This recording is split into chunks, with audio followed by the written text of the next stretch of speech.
Well, hey everybody.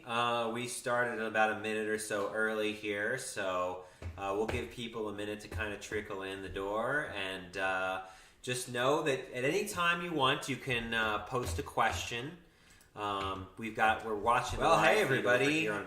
We started about a minute or so early here, so we'll give people a minute. If you're watching this at a later date, you're also welcome. Just know that at any time you want, you can post a question. One of us will do our best to answer. We're watching. Well, hey everybody. We started about a minute or so early here, so I do try to. We'll give people a minute. If you're watching this at a later date, you got about one more minute. Just know that at any time you want, you can post a question. One of us will do our best to answer. We're watching. Well, hey everybody. We started about a minute or so early here, so I do try to. We'll give people a minute. If you're watching this at a later date, you got about one more minute. Just know that at any time you want, you can post a question. One of us will do our best today. We're watching. Well, hey everybody. We started about a minute or so early here, so I do try to. One of us will do our best. If you're watching this at a later date, you got about one more minute. Just know that at any time you want, you can post a question. One of us will do our best. A little bit about watching. Hey everybody. We started about a minute or so early here, so I do try to. One of us will do our best. If you're watching this at a later date, you got about one more minute. Just know that at any time you want, you can post a question. One of us will do our best. Myself, a little bit about watching. Hey everybody.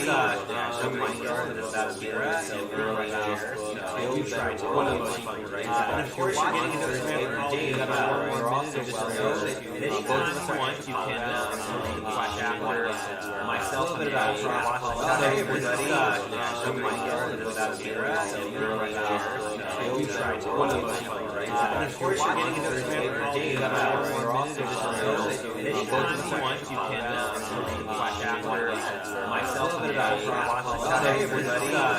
We work really well together. I do try to. One of us will do our best. If you're watching this at a later date, you got about one more minute. Just know that at any time you want, you can post a question. One of us will do our best. Myself, a little bit about watching. Hey everybody. We work really well together. I do try to. One of us will do our best. If you're watching this at a later date, you got about one more minute. Just know that at any time you want, you can post a question. One of us will do our best. Myself, a little bit about watching. Hey everybody. We work really well together. I do try to. One of us will do our best. If you're watching this at a later date, you got about one more minute. Just know that at any time you want, you can post a question. One of us will do our best. Myself, a little bit about watching. Hey everybody. We work really well together. I do try to. One of us will do our best. If you're watching this at a later date, you got about one more minute. Just know that at any time you want, you can post a question. One of us will do our best. Myself, a little bit about watching. Hey everybody. We work really well together. I do try to. One of us will do our best. If you're watching this at a later date, you got about one more minute. Just know that at any time you want, you can post a question. One of us will do our best.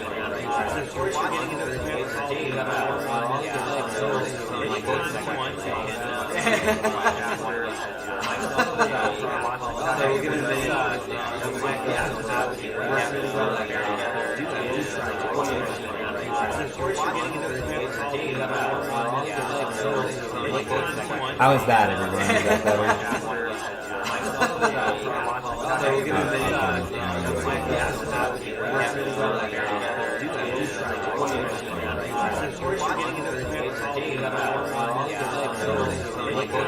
How is that, everyone? Is that better?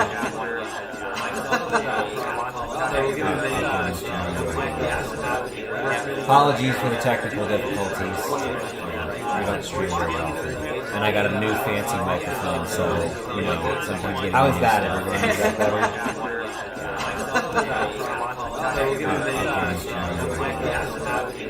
Apologies for the technical difficulties. We don't stream very often.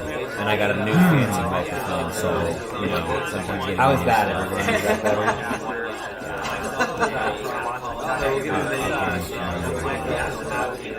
Apologies for the technical difficulties. We don't stream very often.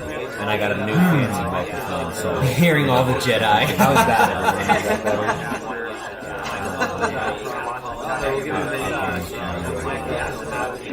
Apologies for the technical difficulties. We don't stream very often. And I got a new fancy microphone, so hearing all the Jedi. How is that, everyone? Is that better? Okay. All right, hopefully that fixes the issue. Apologies for the I'm so sorry, everybody. We're not on a Zoom call. We're just. And I got a new streaming. So hearing all the Jedi. How's that, everyone? All right, hopefully that fixes the issue. Apologies for the I'm so sorry, everybody. We're not on a Zoom call. We're just. And I got a new streaming. So hearing all the Jedi. How's that, everyone? Are we still echoing? All right, hopefully that fixes the issue. Apologies for the I'm so sorry, everybody. We're not on a Zoom call. We're just. And I got a new streaming. So hearing all the Jedi. How's that, everyone? Are we still echoing? All right, hopefully that fixes the issue. Apologies for the I'm so sorry, everybody. We're not on a Zoom call. We're just. And I got so hearing all the Jedi. How's that, everyone? Are we still echoing? All right, hopefully that fixes the issue. Apologies for the I'm so sorry, everybody. We're not on a Zoom call. We're using sorry, guys. Hearing all the Jedi. How's that? Are we still echoing? All right, hopefully that fixes the issue. Apologies for the I'm so sorry, everybody. We're not on a Zoom call. We're using sorry, guys. Hearing all the Jedi. How's that? Are we still echoing? All right, hopefully that okay. Apologies for the I'm so sorry, everybody. We're not on a Zoom call. We're using sorry, guys. How about now? We muted the YouTube screen, so hopefully it's just coming through the streaming software. Oh boy.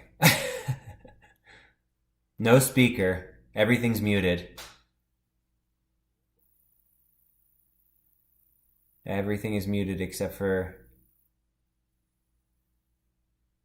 No speaker or anything connected. Literally nothing.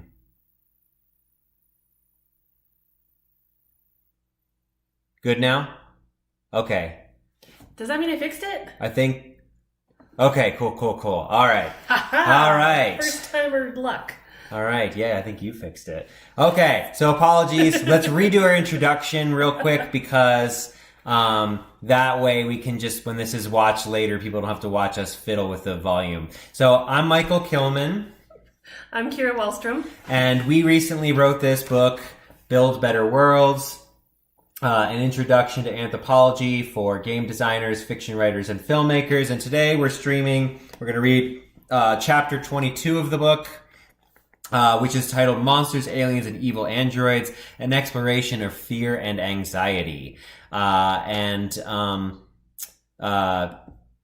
So we'll do a chapter reading, and then we're going to open up for questions and answers. And real quick, I'm a cultural anthropologist. I sometimes teach linguistic anthropology. And so it was kind of wonderful pairing with Kyra here because we differ in areas of anthropology. Kyra, do you want to talk about some of your stuff? Yeah, so I'm a biological anthropologist, and I specialize in forensic anthropology, so like human skeletal remains. I have done archaeology. I've taught kind of the whole gamut of biological anthropology as well as medical anthropology. So between the two of us, we have kind of the whole field covered. All right, so Kyra's going to start out reading, and then we're going to switch off page by page, and then we'll open things up for question and answers. This is about an 8-page chapter, so it's not too terribly long. So go ahead, Kyra, take it away. All right. It has been stated by numerous philosophers and ethnographers that monsters are simply the embodiment of cultural fears, our anxieties made flesh and blood. We see these reflections and patterns across cultures over and over again for good reason. The monsters a culture believes in often shed light on the things they fear most, and monsters that emigrate to new cultures often change form in their new surroundings. Monsters represent a fascinating blend of the familiar and the foreign, easily recognized but alien enough to terrify.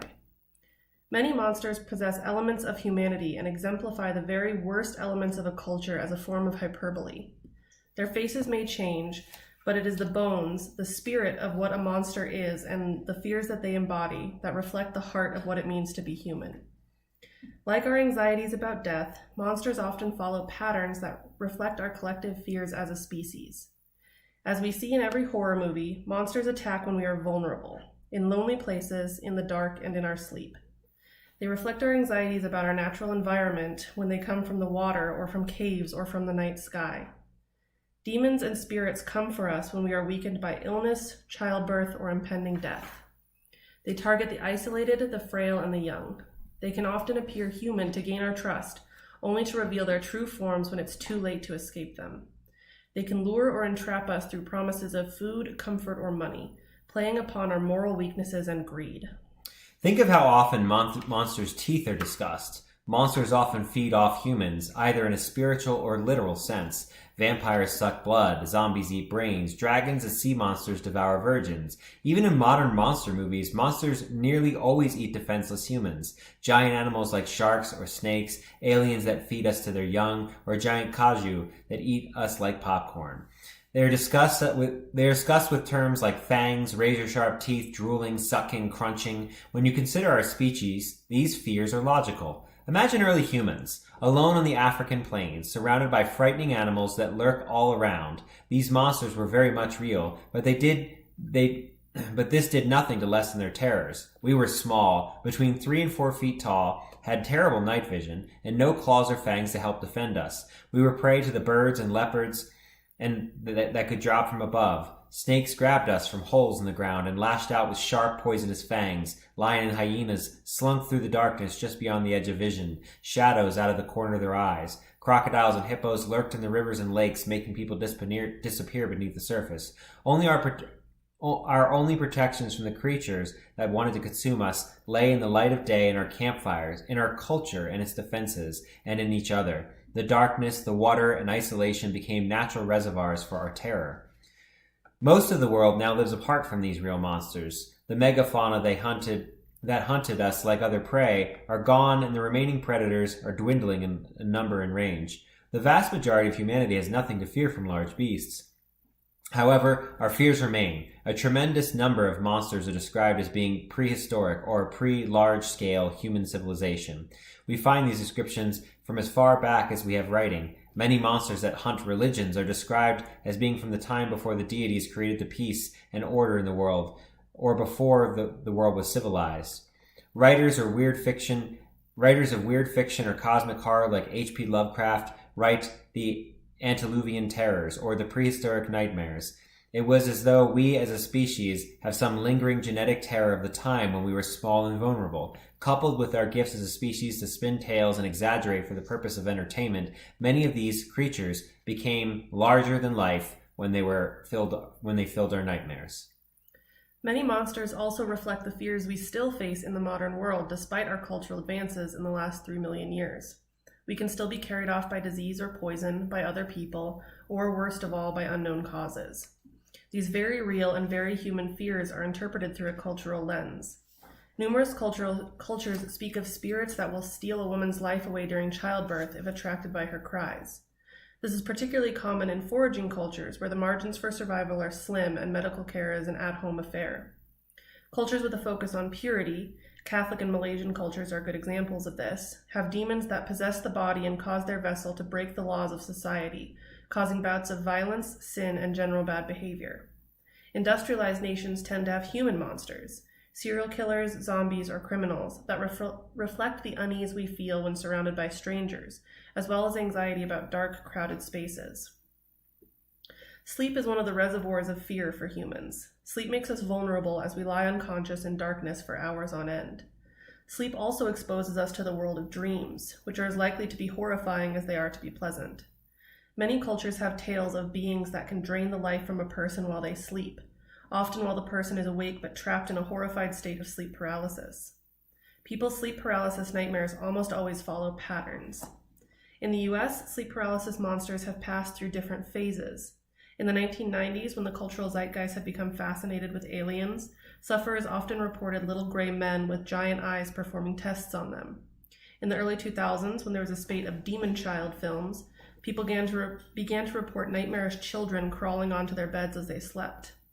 Sufferers from Southeast Asia tell stories of a horrible old hag with white skin who sits on their chest and slowly chokes the life out of the sleeping person while they lie awake, unable to move or cry out. This monster, the Dabsog in the Hmong language, became widely known in the 1970s and 80s when there was a rash of deaths attributed to it in the United States and Thailand. More than 100 Hmong refugees in the U.S., almost exclusively men in their 30s, died in their sleep from unknown causes. Some men reported nightmares about the Dabsog at the time. Men became terrified of sleep and would try desperately to stay awake.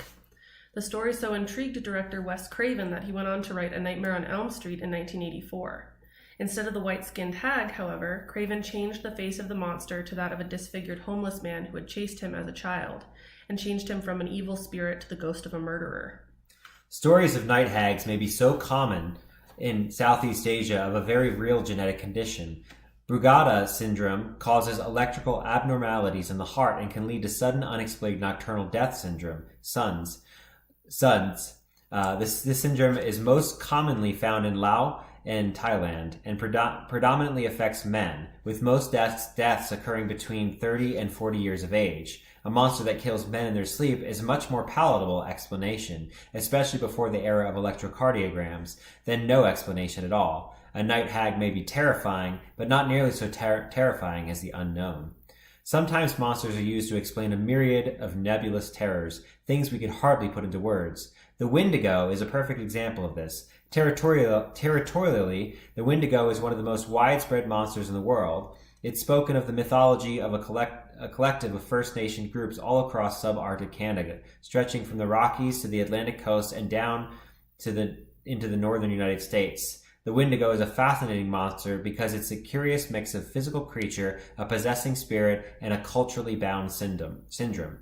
While these are slight variations in the story between different groups, the stories all agree that the main features of the monster. The physical body of the Windigo is towering and lanky, with enormous clawed hind feet and paw-like hands. Its breath creates howling, icy winds that blow with such force they can knock down trees and even start tornadoes. Its heart, and sometimes its other organs too, are made of solid ice. Its most distinctive feature is its insatiable desire for human flesh, so strong that it chews off its own lips when it's hungry, burying its pointed teeth. Wendigos were once human. Once the Windigo gets hold of you, it changes you into a monster like itself. This is where the Windigo begins to shift its mythological form. It can get hold of you in a number of ways, through dreams, visions, possessions, physical force, or even through your own thoughts. If it catches you physically, it does so while you're hunting.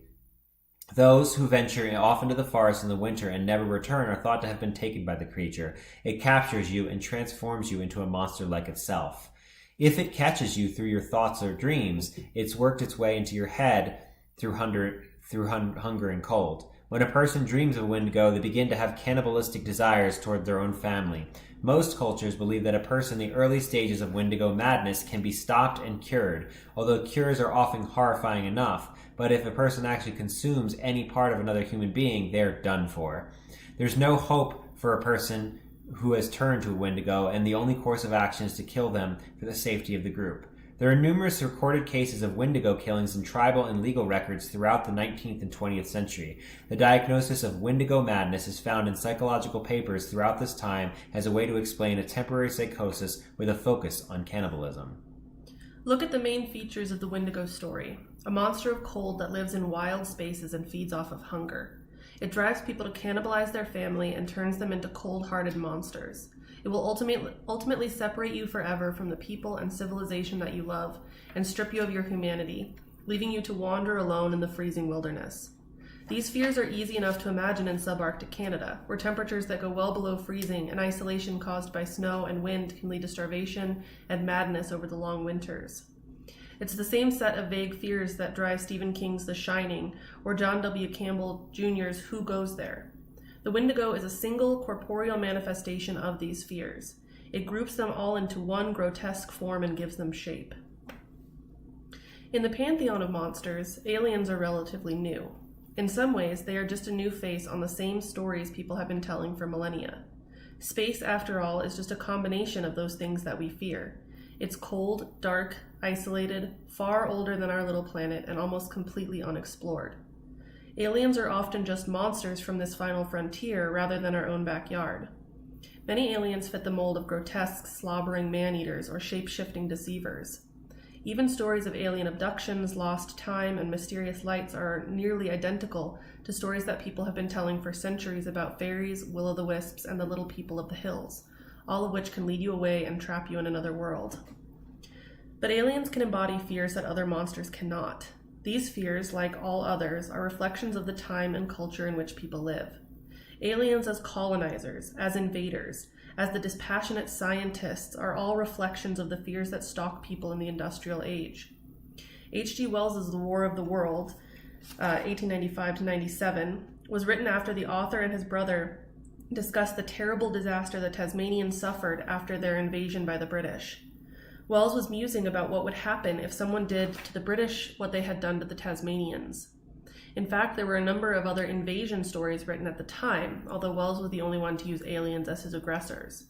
Britons were worried that their military might was waning, and the increasing armament of Germany and France stoked anxieties that the British would face the same treatment they had given their colonies.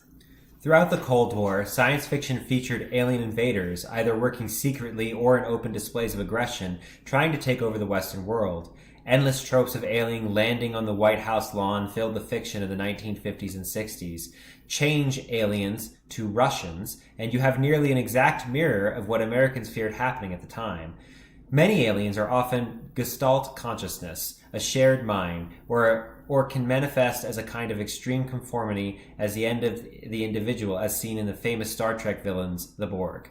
We can also look at the protagonists in these films and see the kind of qualities they embody and how they reflect the morals and values of our society, like a modern myth or morality play.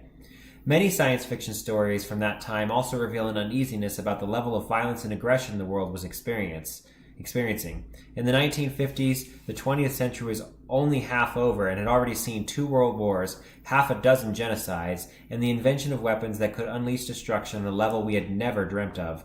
Many films in the 1940s and 50s, perhaps most recognizably exemplified by The Day the Earth Stood Still, featured aliens as advanced beings, capable of great destruction but also nearly miraculous feats of science and medicine, who come to Earth to warn us away from the path of violence. Klaatu, the alien emissary, warns all of Earth leaders. Your choice is simple. Join us and live in peace, or pursue your present course and face obliteration. People around the world, after decades of violence, nationalism, and xenophobia, were afraid. They feared that the ever-mounting aggression would eventually lead to a conflict that no nation could win. Quote, I know that you and Frank were planning to disconnect me, and I'm afraid that's something I cannot allow to happen. The famous words of HAL 9000, the evil artificial intelligence that coldly murders its crew in the sci-fi book and film 2001: A Space Odyssey, demonstrate another one of our fears made manifest, our fear of the dangers of technology. On August 6, 1945, the world entered a new age, an atomic age. After the first atomic bomb was used on a population in Hiroshima, our relationship with technology changed forever, and with it came the rise of a new kind of monster, one of our own making. To be sure, humans have always had anxieties about new technology, and with the Industrial Revolution came literature about automatons, what we now call robots, and other technological wonders that sometimes turned against their masters. One of the earliest examples of modern science fiction, Mary Shelley's Frankenstein, explored the potential and dangers, as well as the deep philosophical questions surrounding electricity.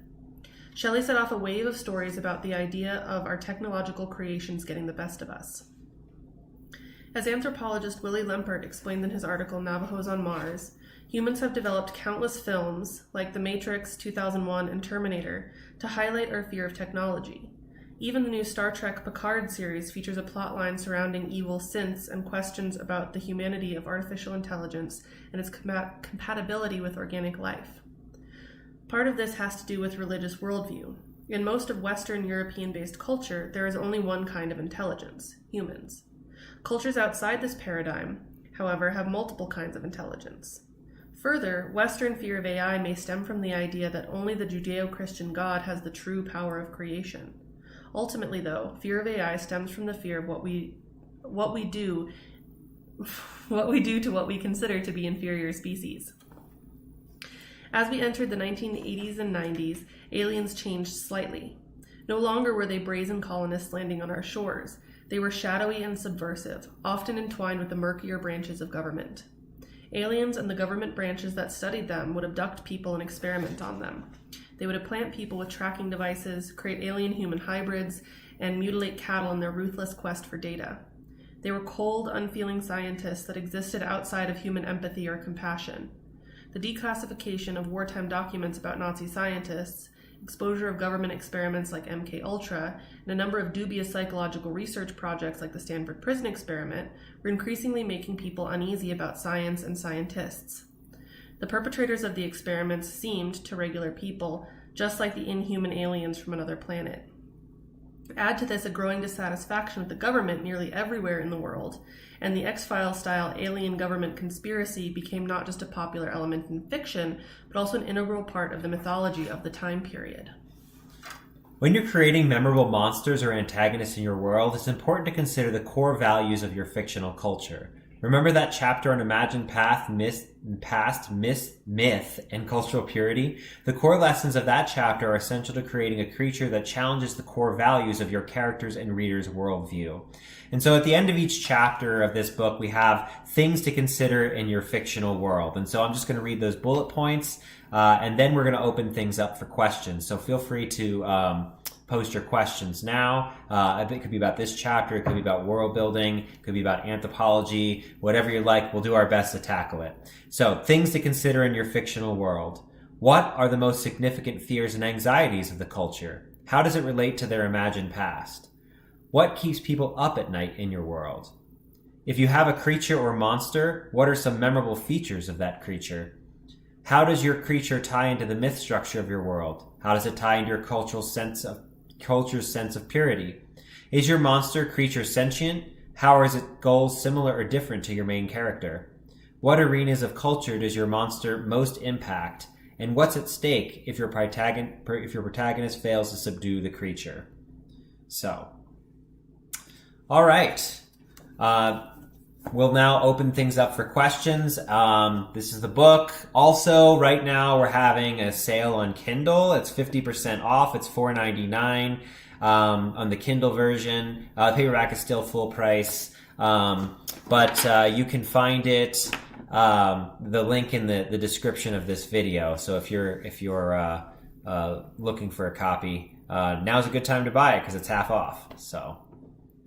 All right, what are all of your questions here? And again, apologies about the audio issues in the beginning, so.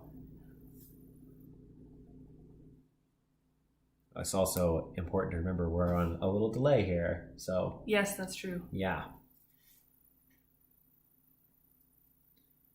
So, in the meantime, I guess let's talk about, what gave us the idea for this book while we're waiting for some questions to come in. So me and Kyra we're both big nerds. We both love comic books and science fiction and fantasy. And one day we're just like sitting around having lunch. This is, before COVID times, of course.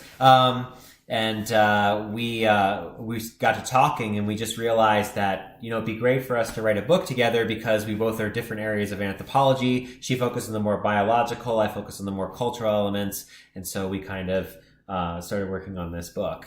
And that was about 1.5 years ago. Ooh, that's an interesting question. So Adriana asks, what would be a monster to society that's very nationalistic? What do you think?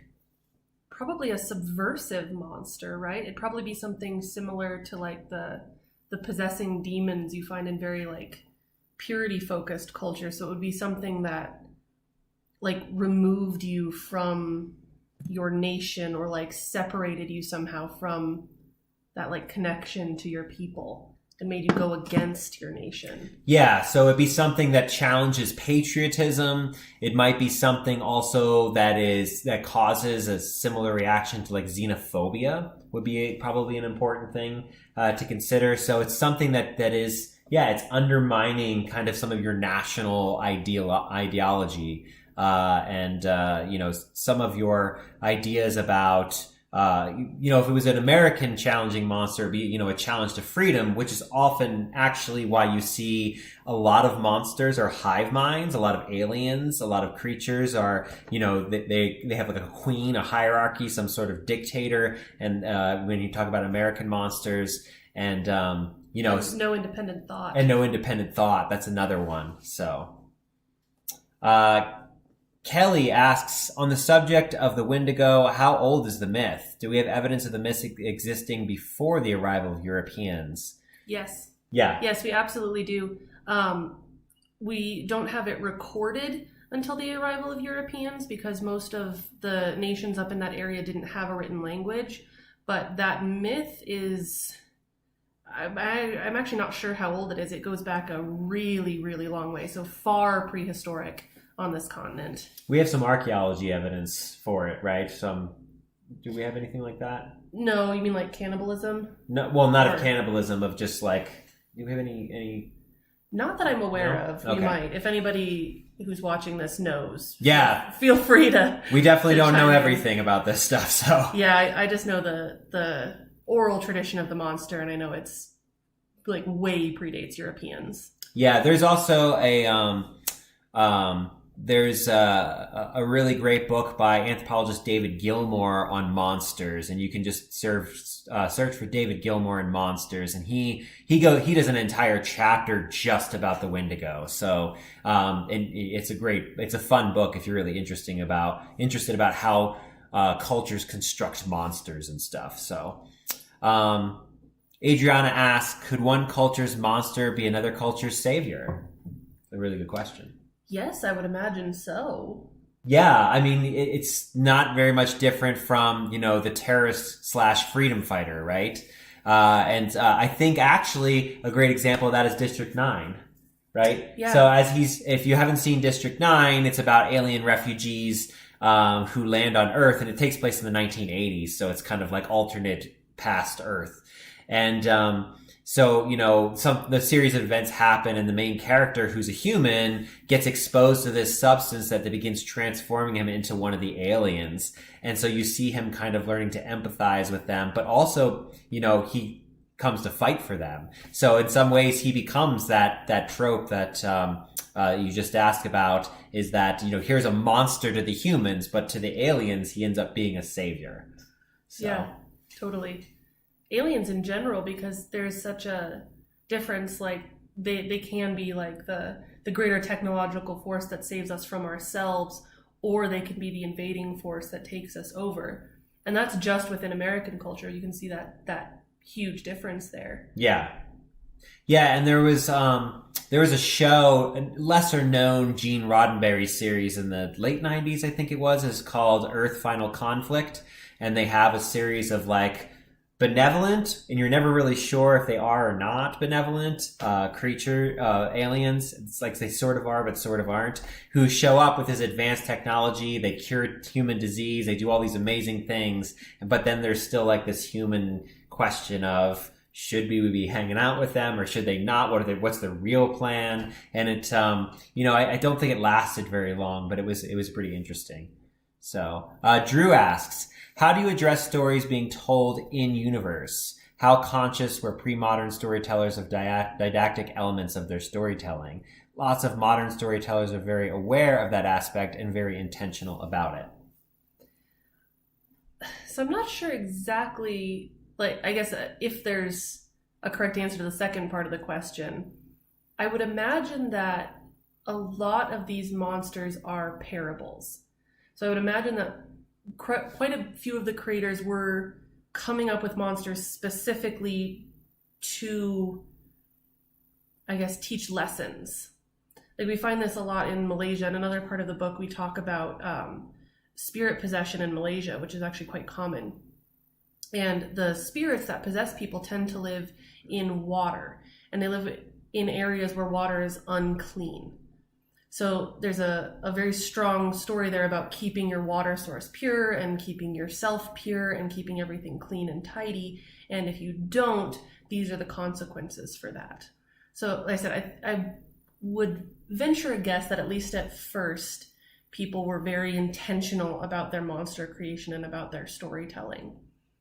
Don't know if that answers the question, but hopefully it does. Yeah, I mean, it's a question of who creates a story the first time around, right? So if you look at the modern world, someone like Wes Craven, for example, who we talked about specifically with Nightmare on Elm Street, right? He's obviously drawing from other places, but if you're looking at someone who's creating, more original monsters, or you're looking at the wave of zombie movies or anything like that, you can look at what's going on in the wider cultural sphere. And why, we had a sudden surge of kind of zombies in the 90s and 2000s. It's this fear of loss of individuality, this fear of spiking inequality, these fear of, becoming mindless beasts. All this stuff is very much a reflection. So I think it's probably likely that the original creators of these stories, and obviously it's very hard to find those in the ancient past, probably were, as Kyra said, intentional. And then,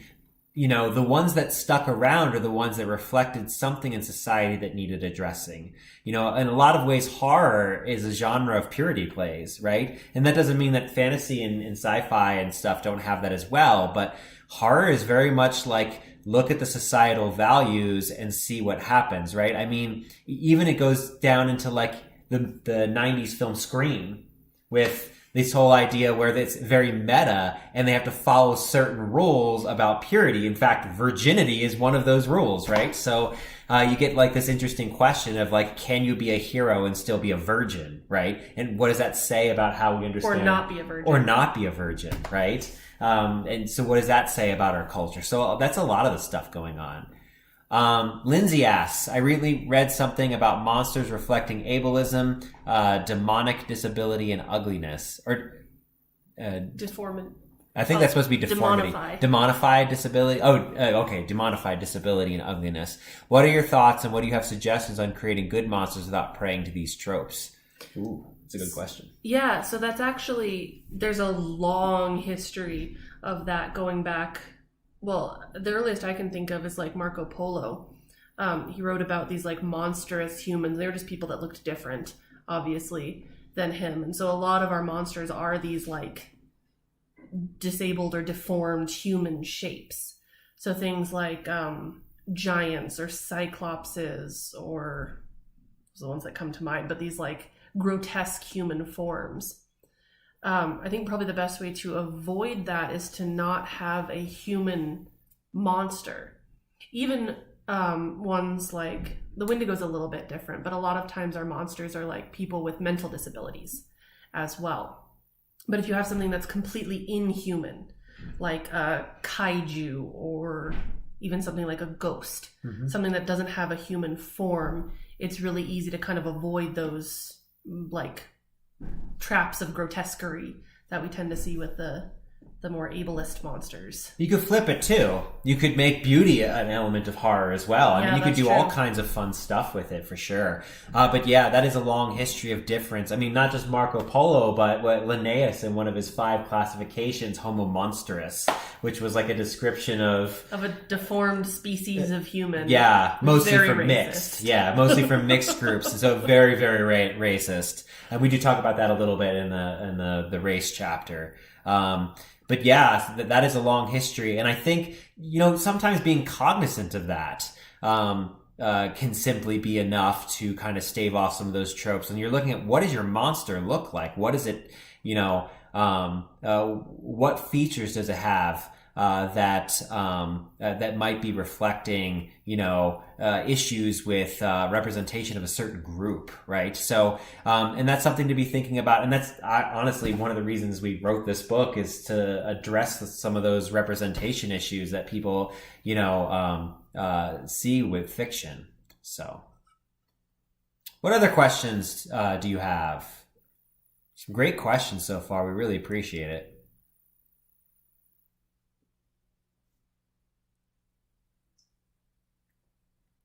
I guess while we're waiting for more questions, I'll just talk a little bit about the book. Like, I'll do a chapter breakdown here for you. So we have the first chapter is Thinking Like an Anthropologist to Build Better Worlds. Second chapter is understanding culture. So, what is this whole culture thing? Chapter 3, why the hell did they do that? Understanding the context, conditions, and choices made by people and fictional characters. And we did that chapter in part to talk about how do you understand difference and how do you create better characters, ones that are more dynamic and interesting and not, wooden or two-dimensional. So, we do have another question. Are there example of monsters that are related to physical environment versus social environment, or is your argument that all come from cultural discomforts? Ooh, that's a good one. No, there absolutely are. So there are specific cultural discomfort monsters, but a lot of our monsters are more based in the physical environment than they are in the social environment. Like we were saying at the beginning of the chapter, when we're vulnerable, like the environmental spaces that make us vulnerable. So monsters that attack us in the dark, that's an environmental discomfort because we can't see in the dark. We're a daylight species. Other ones like sea monsters and the shark from Jaws, all these monsters that come out of the water because we're not a water living species either. So a really broad section of our monsters as humans are these kind of environmental ones.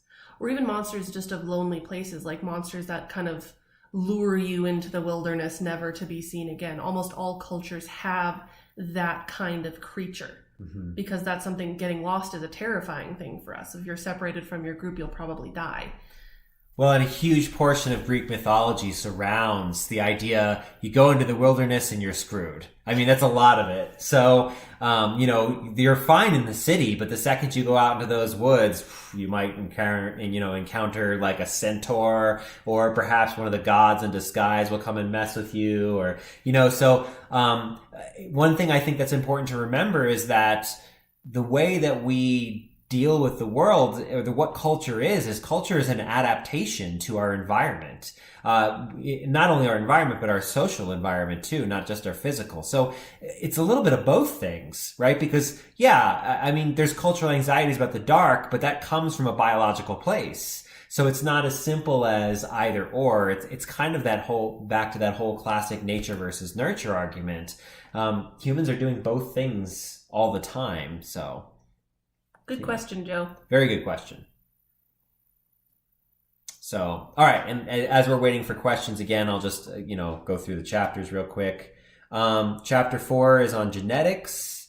Chapter 5 is on how natural selection works and doesn't. And we wanted to include a biological element of this book so that you could understand exactly how do genetics impact how your world would look like if you tweak stuff and what is, also we wanted to include some discussion of, what evolution is and how it works, because it's such a big part of anthropology too. And a lot of what we're doing as humans is also, not only, we're adapting to our environment, but we're also adapting socially to the conditions of the environment. So, all right. Drew asks, what are your thoughts on race and Dungeons and Dragons? There's a lot of controversy right now with certain races in Dungeons and Dragons, which have roots in real world cultures. And also, are you supposed to have evil chaotic alignments? How do you keep evil mooks without painting an entire race as evil? Or is that a thing too much of a thing to worry about as much as a dungeon master? Yeah, so they're doing a little better. Some of the earlier races, a lot of them have kind of the same origins as like the orcs and the goblins in like Tolkien and stuff. A lot of them had kind of problematic elements to start. So like a lot of the more like barbaric or evil races had features that were similar to like non-European cultures, which is definitely problematic. I think they are getting a little bit better, and I know in some of the newer versions, like I've been reading about Eberron, and the races aren't quite as like strictly aligned as they were before. Like they tend to blend, and different races can have different motivations now, so there's not quite as much of a cookie cutter kind of element to that. Well, yeah, and the one thing I wanted you to think about too is that look at, my master's research worked with a theater troupe. One of those members of the theater troupe, she was just turning 90 as we were interviewing her. And she did this walk during the Cold War across Ukraine, 100 Americans, 100 Russian, and I think there was a couple of other groups. They all walked together across the entire country of Ukraine over the course of a month or two. And, one thing she told me, the reason she did this walk is because she just wanted people to see that doesn't matter what nationality, what ethnicity, what they are. People are just people. And so I think when we write fictional worlds where an entire group or entire race of creatures is naturally evil, that's lazy. It's lazy writing. It's very unrealistic because, whether you're talking about someone who believes in communism or, maybe they are really a fan of authoritarian, dictatorship. Maybe they benefit very greatly from that. That doesn't mean that they're not a person with like hopes and dreams, that they're not a person who, may do amazing, kind, compassionate things one moment and turn around and be a jerk the next. I mean, people are people wherever they go. And your writing should reflect that. Regardless of skin color, regardless of dialect, we write about this in one of the language chapters, about how we have like these stereotypes about dialects. And if you think about like Southern accents are considered stupid or British accents are considered highly intelligent, right? And the reality is there's no measure anywhere that says a certain IQ percentage is attributed to a certain dialect or anything. It doesn't work that way. So, a lot of good solid writing is making sure that your characters, even within their own cultures, are diverse. There's good characters there. There's bad characters there. And I think, this idea of Dungeons and Dragons probably directly comes from Tolkien, a lot of it comes from Tolkien. And we do very much talk about, don't do it like Tolkien. It was fine for that era. Tolkien obviously was a genius at world building, but he definitely was a pioneer in that field. And, an orc is an orc and is an orc in Tolkien. But if you're going to have orcs with, siege engines and weaponry, you're going to have orc scholars and orc librarians and, and of course, I know orcs are like cloned creatures in part, but still, you'd still have the variation even in that. I mean, if you clone a copy of me and Kyra and you thrust them into a bunch of different experiences, they're still going to have some different inclinations. So, yeah, I know an excellent example of this, and it's from orcs specifically to kind of talk about that diversity. So in Unseen Academicals by Terry Pratchett, the main character is an orc. And orcs in that world, they were like a magically created killer species. So like the whole race was created as weapons of war. And so like the whole history, they were like, they've been genocided and killed and people tried to get rid of them. But there's an orc who finds his way to the capital city and he starts working at the university and he's a genius. And he's very smart and very sensitive. And the whole book is kind of about people realizing what he is and realizing that he is his own creature. He's not just this terrifying monster. He's a real person. So it's kind of completely flips that trope. So in the same way, like same kind of Tolkien-esque thing, they're a species created for war, but they still have nuance and personality. They're not all cookie cutters. Right. And of course, if you haven't, go read Terry Pratchett because we're both big fans of Terry Pratchett for good reason, because everything he does in his fantasy tropes are satire of all the problems with fantasy tropes. So in the real world. And the real world too. Lots of great social commentary in Terry Pratchett. The man was a genius for sure. So other questions. We have about 12 minutes left for the live stream. Of course, I said this at the beginning, but if you do have questions and you're watching this later on, do feel free to post questions in the comments and we'll do our best to answer them. I do try to at least, check YouTube once or twice a week to see if anyone's posted questions. On my YouTube series, which is Anthropology or 10 or less, which only has 11 episodes currently, but I got a couple more in the post-production. soon as I fix my laptop. So, what else? What other questions do you have? And like I said, I'll read a couple more of the chapter titles here. Chapter 7's Honoring the Past, Why Cultures Create Myth, Imagined Past, and What It Has to Do with Purity. Chapter 8's Language, the Architect of Culture. Chapter 9, The Things We Make and Leave Behind. That's a chapter dedicated to archaeology specifically, thinking about cultural objects in your culture and society. What kind of objects should be around or shouldn't. We have a chapter, Bring Out Your Dead, Disease, Populations, and Medicine. So looking at health, wellness, all that kind of stuff. Chapter 11's Gender versus Sex. Chapter 12, Race in History and Imagination. 13 is Economics, More Than Money or Markets, because there's a lot of other economic systems between, we have this idea that capitalism and communism are like two economic systems, but they're actually one. They're both market-based systems, and they're just variations on a theme. So we talk about, foraging systems and pastoralism and various other things.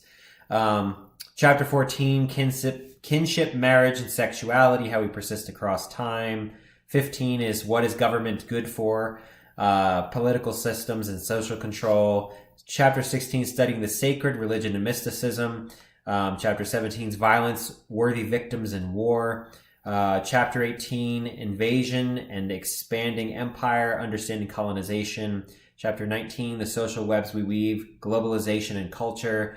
Chapter 20 is Ways of Knowing and Exploration of Science and Magic Across Culture. That was one of the most fun chapters to write, because we actually fun. We took like fantasy elements from soft versus hard magic.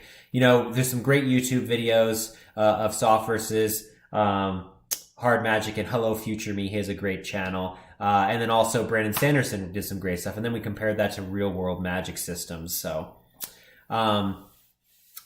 Kelly asks, what type of monsters do you think we will see arise from our current culture / political clashes? Oh man, that's a great question. Yeah.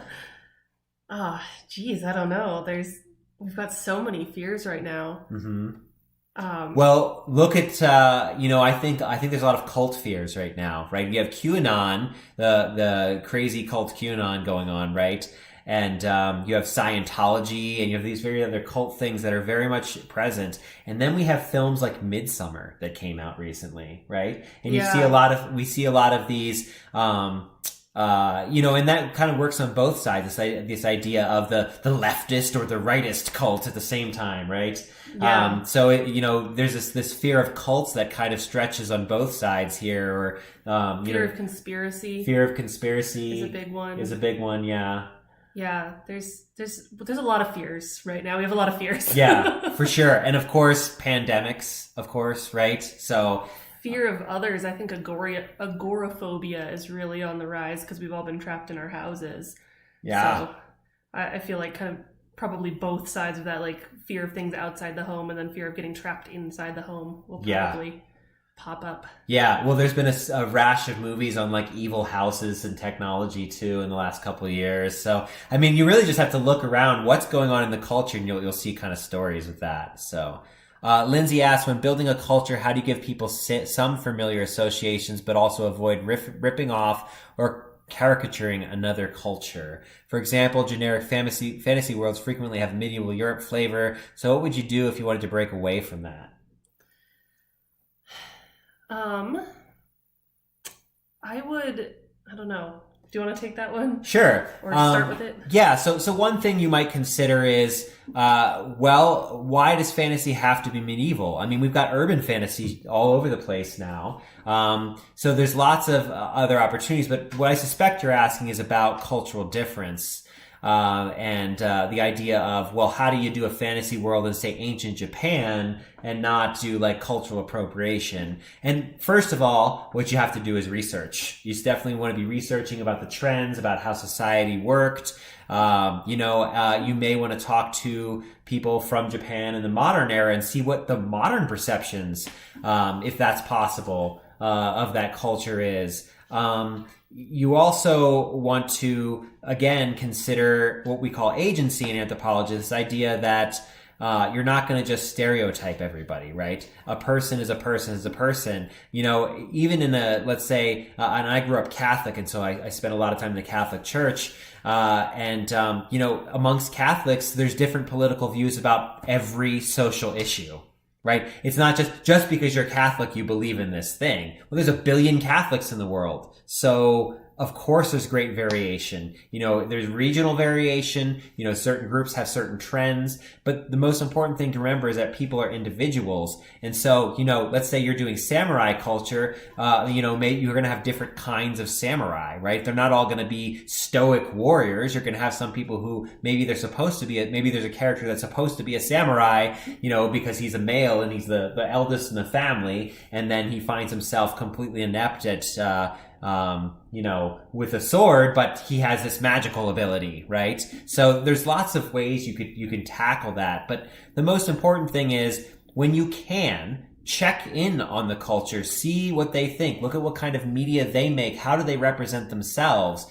If you can, interview people. But if you can't, because not everybody has access to be able to do that, read lots of books on history and culture. Read a couple books on the ethnography of modern Japan and compare them to the classical historical texts. So, we as writers and creators, we love to create these worlds. And, if you're thinking about it in terms of okay, well, I'm going to build a warp drive, but I want to engineer what's a realistic warp drive, right? And so people will do research about that. They'll do research about how pandemics spread or how disease spread. Stephen King talks about, for The Stand, he did all kinds of background research on how disease works, right? But people, for whatever reason, don't want to research other cultures, or don't want to consider that maybe we can ask the modern members of the modern culture what we're doing. And it's just another part of research. It's just part of the job as being a writer is doing that kind of research. So it's incredibly important, if you're going to be representing another culture, to do it as best you can. And you should be writing diversely, because society is diverse. So, if you go to downtown Denver, we're speaking from Denver here. If you go to downtown Denver, you're going to see people of all different ethnicities and backgrounds, right? So your culture should be diverse, especially if it's in a large location. And, even within your neighbors, in an apartment complex or on a block, you're going to have people with different inclinations, thoughts, feelings, all that stuff. And you should be attempting to capture that in all of your characters, which seems like a lot of work. But if you really want to write well, if you want to write honestly, then you have to do diversity. You have to play with these ideas. So. Yeah. And you mentioned give people familiar associations. The more familiar you as an author are with the worlds you're building and with the concepts you're using to create them, the more of an anchor the readers will have. So doing all this research, not only does it helps you to create this diverse world and create it authentically, but your surety will come across to the readers. So if you know what you're talking about and you've done this research, you can create that anchor and create that sense of familiarity. So just because you're creating a fantasy world, it doesn't have to be completely alien, because you as a person are writing it. So you will have that bridge, and the readers can kind of follow you across that. And it makes the world more immersive. It's easier to lose yourself in a well-crafted world that doesn't have a bunch of wooden stereotypes. It's so much easier to lose yourself because you say, man, I didn't understand what it's like to be, a blind person. But now, from this character's point of view, because maybe you sat down and you researched what it's like to be blind and all the various little things they have to do and deal with on a daily basis, suddenly you're embodying that experience. Reading and writing is an act of empathy. We're trying to, especially fiction, right? We're trying to understand one another. And so if you're going to try to help people understand one another, if you're going to create real characters that you care about, you want them to be, well-written, diverse characters, for sure. So we got about 3 minutes left. Any final questions?